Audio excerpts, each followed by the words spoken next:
I want to say first, I want to say for all of those that had a loss, I feel sorry for that loss for you. And I'm sorry about that. We have a lot of people in this room that have had that. But that loss and those people that are sitting in here that had loved ones, you are the spirit that continues this effort to do what we need to do to make things happen. And you don't know how powerful your voice is. They don't want to hear another legislator. They don't want to hear somebody else that's advocated. Sometimes they just want to hear that personal story that says, this is how it affected me. So I thank you for taking the time and the dedication. I met Linda, gosh, it seemed, 20 years, 2005 is when I met Linda. And I met Alan and Emily. Emily was running around and putting things together and table stuff and that there too. So, but I didn't know, I can't remember how I came about to meet her in 2005 at her first conference. I'm in that stage where I go in a room. I'm saying, why am I in this room? So, you know, that she was somebody that I immediately knew that I couldn't run from. I couldn't hide. She had this, I wish she had a little bit more energy in some cases there too, but we're still working on that. We're going to get that to a level that, you know, she can live with. But what she doesn't know, and what the ADAO doesn't know, how that contribution was connected to the fire service. She has not a clue. She doesn't know that. That's not why she was there. She wasn't doing it. Alan, I met Alan. He was there, and he looked healthy at that time when I saw him in 2005. And I didn't know what was about to happen, but I knew later that he knew that he was not going to be around. And he always took a back step. You know, he wasn't out there in the front. That wasn't his thing. But Linda realized that there was an issue, and she wasn't just going to sit and do nothing about it. So she decided that she was going to do something, and wow, has she done it. 2005, you had the ADAO conference. This is the IAFF and what you've meant to us. The first congressional briefing we did in 2008. You helped us with a little bit. 2010 is when we started the NIAR study, and then we were bringing in other parts of that NIAR study that did have the mesothelioma statistics in that.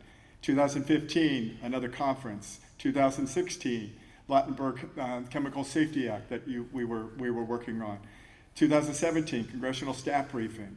We came to conferences in 18, and we were given a tribute. And I know Earl is still here. Thank you, Earl. Those what you have done over this. 2019, congressional staff briefing. Times Square, we had an amazing, portrayal of asbestos on the walls on the screens in Times Square.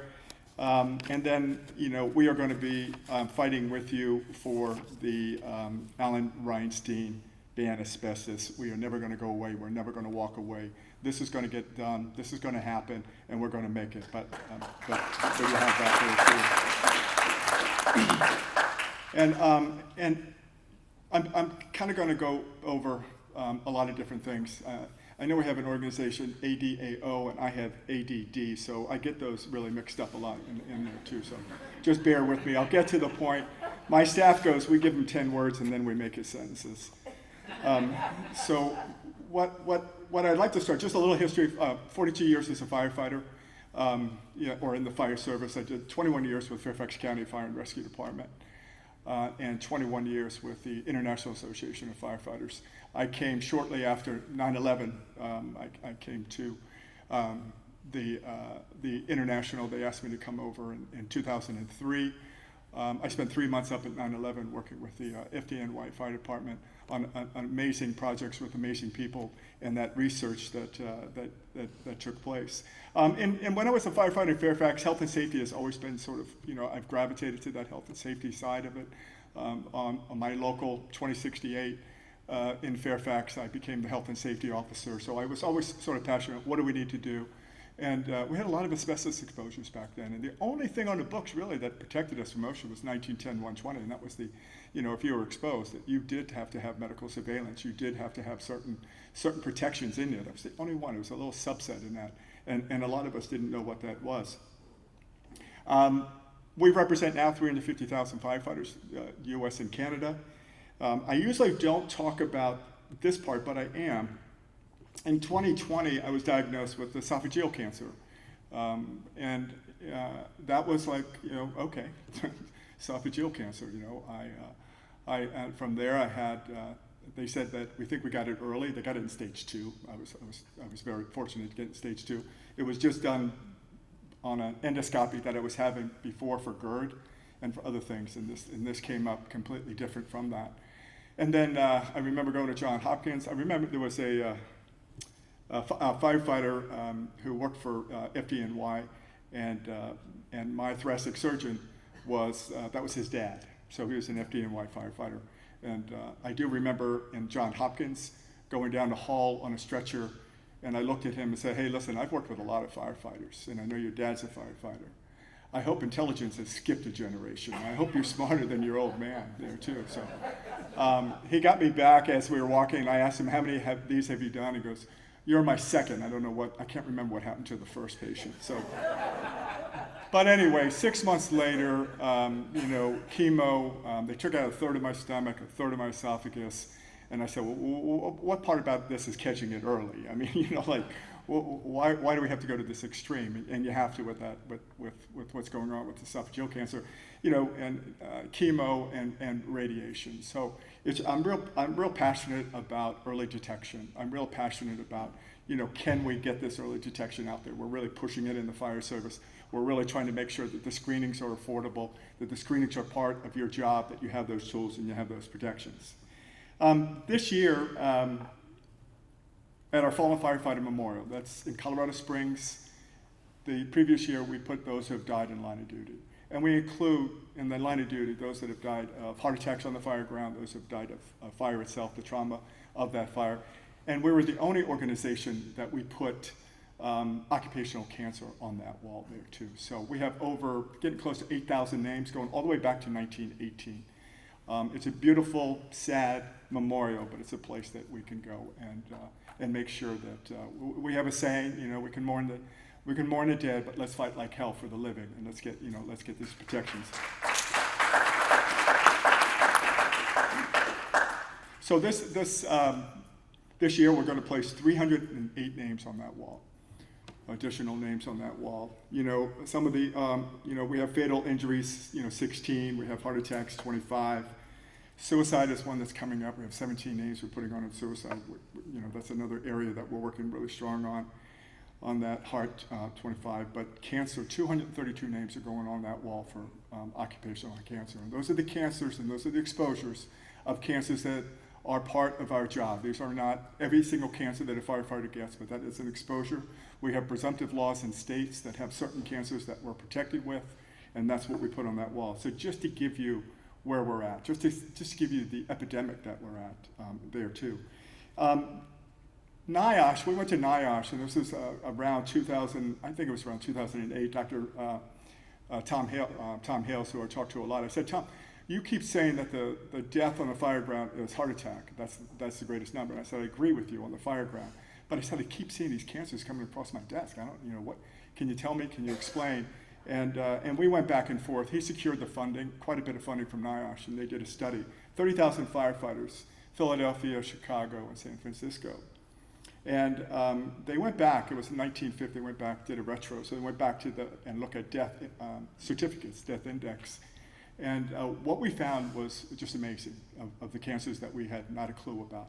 And one that kind of spotlighted with us was mesothelioma.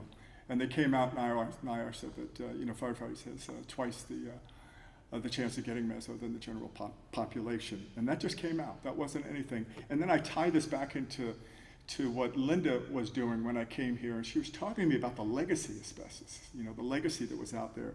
And I wasn't on that radar. I mean, I was there, I wanted to come, be nice, and I thought I would get away and I would never see this woman again. That didn't happen. But we continue to do it, but that was what it was. It was that legacy. I didn't know shingles, ceiling, floor tiles, wallpaper, insulation, fireproofs, joint compounding. You just saw some of the presentations. Can you imagine all that in a fire? Can you imagine all that toxic smoke in a fire? Can you imagine, you saw the face of the two that were exposed, that looked like they had flour in their face. and look at all of that, and we were not taking it serious in the fire service. We had to start to do some things differently. We had to do better decontamination. We had to do better identifying. We needed to make sure that we had to do better at doing annual medicals and physicals, trying to catch something early.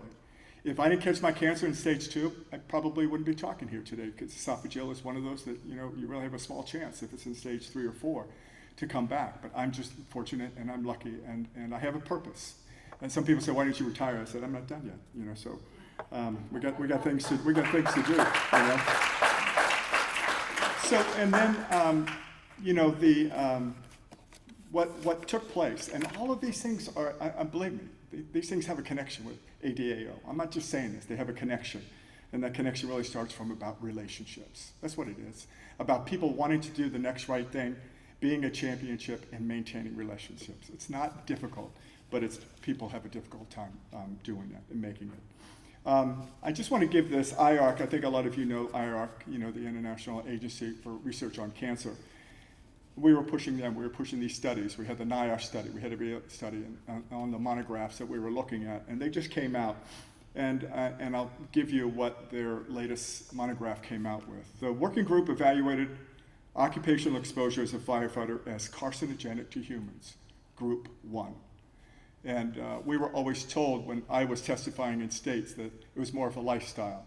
You guys, it's your smoking, it's your whatever else you're doing, you're not doing it. It's not the job that you do with that. On the basis of sufficient evidence for cancer in humans. That's the highest you can get. You can't get any higher than that. Occupational exposure of a firefighter causes mesothelioma and cancer of the bladder. Those 2 cancers, IARC said causes that. That was the first time. This was, for us, when you're out there, people say, well, what is IARC? And IARC, they don't do things quick, and you have to be patient, and you have to have that information out there. Occupational exposure as a firefighter causes, I'm sorry, there was limited evidence for human cancers, and limited just means we didn't have enough documentation for colon, prostate, testes, and for melanoma of the skin and non-Hodgkin's disease. So what we're doing, we're pushing that back, but this all came about, the studies, the pushing it done and getting it done, these all came back. We talked a little bit about 9/11. I just spent 3 months up in 9/11. I remember my oncologist when I was in his office, and when we got the decision, my wife and I were sat in there, and he goes, "Were you ever exposed to any toxic chemicals?" I said, "Well, yeah, a couple. So he couldn't shut me up after that. He was a little bit. Why did I say that? 9/11, when we were up there, I was up there working. I was up Midtown. We've been up there for a couple of months. EPA comes out and says that the safe levels at the work site. Safe levels. Don't worry about it. Everything is safe. We don't have, we're not picking up any asbestos. We're not picking up any of that. Since then, we have a big World Trade Center health database. Since then, 775 responders to the World Trade Center have developed lung or bronchus cancers. 775. 775. So right now we have more firefighters. We lost 343 firefighters that day. We have more firefighters that have died post 9/11 for the exposures that they were onto. And this is the federal government saying that we had safe levels. You just can't. That's where you can have anger, but you have to have action associated with that anger, and it's got to be directed in the right place. And that's what we're doing. Since then we've gone to NIOSH. We have a national firefighter cancer registry. So all the firefighters, we're going to be documenting that. It's going to take a while for that, but researchers, where's it? How do you treat it? How do you do that? So we're really taking a look at that in other directions. The other thing I'm going to veer off here a little bit, but I did a lot of work on flame retardants in furniture. If you haven't seen a documentary, it's called Toxic Hot Seat. Jamie Redford, who has since passed, he did an amazing job on that. But it was the first time for me that I didn't realize that the American Chemistry Council was part of this exposure that we were getting from brominated flame retardants put into the foam. And this all came from, I didn't realize this, but it's in the tobacco legacy files. So all they wanted was that they didn't want the government coming in and saying that you have to manufacture safe cigarettes. Stay away from our cigarettes. It's not the cigarette, it's the foam. And so they have put in billions of tons of this in the furniture, everything furniture. But we were able to, and there were people, and there were individuals like Linda that worked on this. We did not realize that. We started getting blood samples. We started to realize that we were being exposed to this, and could we stop this? And we have prevented them from putting brominated flame retardants in the foam in the furniture, and that's what can happen with the advocacy, and what we need to keep pushing. But what I say that is that the American Chemistry Council came to the fire service, and they were buying, and they were giving burn funds cash awards. They were giving equipment. They were giving that. They were there, and nobody knew that they were there to do one thing: to sell a product, to make money for their shareholders. That's it. Period. That's all they care about. It doesn't matter. I had a meeting with them. I'll never forget it. They came down to the IAFF. We talked about flame retardants, and I realized that these people were not doing the right thing, and we could not trust them. And today, we cannot trust a lot of the corporations that we think are doing the next right thing for us and the workers. Not just firefighters, it's workers. It's everybody out there. It's those people that need our protection. People that we don't even know their names. That need a protection because they're just trying to do what they do. They're going to work every morning. They're just trying to do what they need to do, but there are no protections. I mean, I go down, I drive through, and I see construction sites where you have workers on there that have no mask. They have no, protections. I mean, they're just treated as if, that's disposable. Those workers are disposable. And that's what they continue to do, to treat people like they're disposable. Just recently, we found out that in our personal protection gear, can you imagine what we wear to go to fires? That inside that, where it was covered with PFAS inside there, and we had flame retardants on the inside moisture barrier. So we couldn't realize this at first. I was probably slow to react because I wanted to make sure that this was true. This was it. These were the elements. What was going on in here? So we've had to take. I just want to Ann Kirst, who's Motley Rice. Ann, can you raise your hand up? Yeah, this is somebody that is we had a group, we had all these, companies coming in, these law offices coming in and looking at, do they want to take this case from the firefighters? And there was a lot of big names in that. I can tell you Motley Rice not only was the right choice, but they did it for the right reason. They continue to do it for the right reason. And we just got a decision from National Fire Protection Agency that without her work, it would not have done. And what that decision means is that we will have a toxic hazard use list, meaning that these chemicals cannot be put into this fire gear, period. They're going to be on that list. And Ann, thank you. I appreciate you working on that.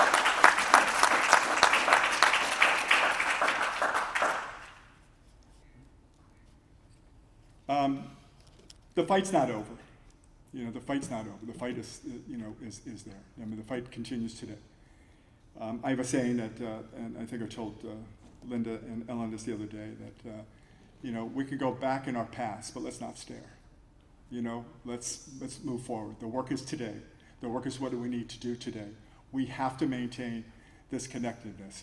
What Linda has done is she's built, people that are willing to work together for the common good of helping people become healthier or to maintain their health. We have to have more advocates. We have to have people. This is not easy. This is not something, you do. A lot of people don't do this. You don't have time for this, But we do. We need to have that next crop of young people. I mean, the younger generation that really realizes how important this is. And if you go back in history and look at it, you can find that champion. I always say to firefighters out there, you might have a cause. You might have something that you're looking to do. And if you get frustrated and you think, well, nobody's going to listen to me, I'm going to walk away. And I just say to them, well, you're not the champion. Say, what do you mean? Well, you're not the person to do this. Find somebody else. Find somebody else that has to do this because obviously you've already given in. And if you quit like that, but a champion doesn't quit. A champion faces that adverse and keeps going and keeps working and keeps building. And you go back in time and you look at those things, you will always find somebody there that has moved the needle. And that's what we have to do here. We have to get this next group, this next generation. I love this next generation. I've raised, I've got 3 kids of this next generation. I just don't want them moving back home, and that's fine. I love them. I love them to death. I saw that on a bumper sticker. My house is childproof, but they keep getting in.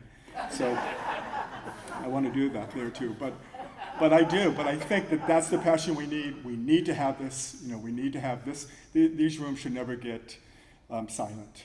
These are the rooms that continue. This is a room in 2005 that I didn't know what I knew. Linda thinks I'm somebody, that I really don't think I am, because I listened to Linda, and she gave me sort of the guidance. And somebody said, well, why didn't you work for Linda? Well, I almost had to. Well, I didn't even have to surrender because she was already in my perimeter. I couldn't get, she was there. But she kept me going, she kept me moving, and she kept me focused on that. The fight's not over. We know that 40,000 Americans die annually from asbestos-related diseases. Unfortunately, this number has remained consistent for more than a decade. In the late spring 2024, the EPA presented Part 1 rule banning only one asbestos fiber and 6 conditions of use. While a good first step, the rule must be improved upon to ban all fibers and then diligently enforce. And that's the biggest thing that we have to do, is the enforcement part. Further, the rule does not relieve IAFF and ADAO coalition from seeking legislation to ban all fibers, as a future administration could weaken the rule with a stroke of a pen. The IAFF continues to seek detailed information about the presence of legacy asbestos. I can't tell you that legacy asbestos is so important for us, and we'll have more discussions on that. I told Linda we have to start to double down at the IAFF about forming this next generation of firefighters, how dangerous this is. And do not be complacent. Complacency always will kill us on the fire ground, and it will kill us on our exposures if we're complacent to that.